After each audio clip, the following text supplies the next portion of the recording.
Hi everybody, it's Alicia Duell back with video number 2 in our All About Twitter video series. This video will be looking at the anatomy of a tweet. So we'll actually look at what it takes to make a tweet.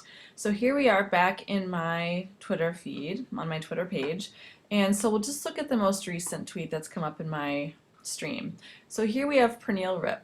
And so here you've got a hyperlinked name of the person. Usually this is the person's first and last name. That's kind of the good rule of thumb to go with as your name. You can click on that and then you'll get their profile summary. It will tell you a little bit about who they are, what they teach, what their interests are, where they're located, if they have a website. It tells you some of their statistics. It also tells you if anybody that you follows them. So I find that to be pretty interesting. If I'm thinking about following someone, I might click on their name and see if any of my people that are in my network follow them. And then it'll show you a few of their tweets. And then next to their name, you'll see their handle. So the handle is actually how they're identified on Twitter. So in my case, my name is the same thing as my handle, but in her case as well, and in Morgan's. But sometimes, for example, Richard Byrne, he goes by @RMByrne.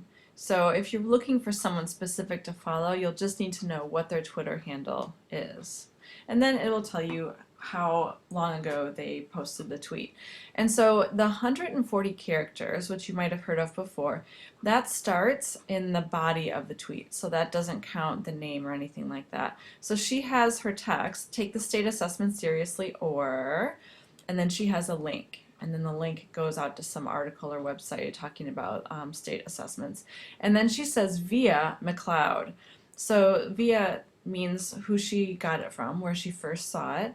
And so I can click on McLeod, and I actually follow him already. So it tells me who he is, where he's located, and then some of his statistics. If I wasn't following him already, I could click follow, and then that's a great way to add people. Or Morgan, you can see here, she's got just text. She doesn't have a picture, she doesn't have a link or a hashtag. So this is kind of your straight up basic text. And like if you look at Pernille, she starts off with her statement first, and then she has the link, and then she says where she got it. That's kind of a good way to compose your tweets. So you make your statement and then you say where it's from and you include a link. Now here's an example. Kelly McFadden, she has Morgan's handle right here, and so this means she's trying to get Morgan's attention to tell her something. So she's saying, hey Morgan, stole your idea. Kids are using some kind of artistic tool that Morgan, I guess, had the idea for. And then she's had a picture. So if you want to get someone's attention or make a comment to someone, you would put their handle first. We'll talk about hashtags in the next video, but if you have hashtags, usually those go at the very end. It's kind of as a way to label your post as to what your Twitter post is about. So for example, Shannon Miller, here she has her text, she shares the link, and then the post is hashtagged Texas EDU chat. So that's kind of the group of people that she is aiming to talk to. Here, student designed Makers Fest and Scratch Day shirts ready for pickup. So in this example, her sentence is made up of actually a couple of hashtags. So she is talking about a Makers Fest and a Scratch Day that they are making t-shirts for, and those themselves are kind of whole discussion channels that you can talk about on Twitter. And then she's included a picture. And the picture and the links and all of that, they are included in your 140 characters. So let's just try composing a tweet. So let's say I could say, I love Twitter, it's great. And so you can see down here I've still got 112 characters to use. I could include a picture. So let's say I'll use this picture. So you can see now I'm down to 89. So my picture took a little bit of space. Let's say I want to include my Jeepney URL. Put that in there. So now I'm down to 67. And I can maybe do hashtag EdChat. And again, we'll talk about hashtags in a little bit.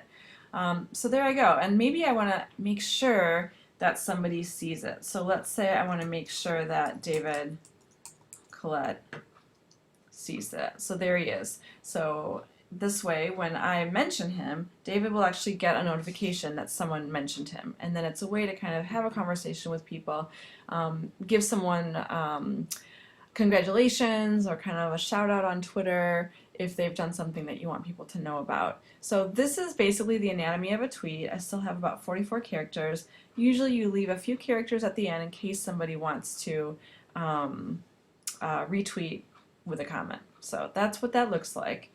And let's say now you find a tweet that you want to do something with. You have a couple of options. Down here at the bottom, you can either reply to Richard Byrne, and so this is public.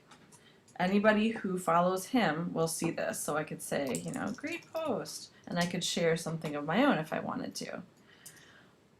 Or I could retweet. If I retweet, this means that my followers, who might not follow him, they will see this in my Twitter feed. Or if I want to favorite something, so this is a great post, I want to favorite it, and then if I went up here into my profile, I can click on my favorites, and there it is. So this is great. It's a really nice way to save tweets that you want to make sure you keep. And those are the basic things that you can do with a tweet. You can also send it in an email or embed it in a website, or if it's inappropriate, you can report it as well. So that's pretty much it. That is the anatomy of a tweet. Hopefully everybody will get a chance to tweet on your own soon. Thanks for watching.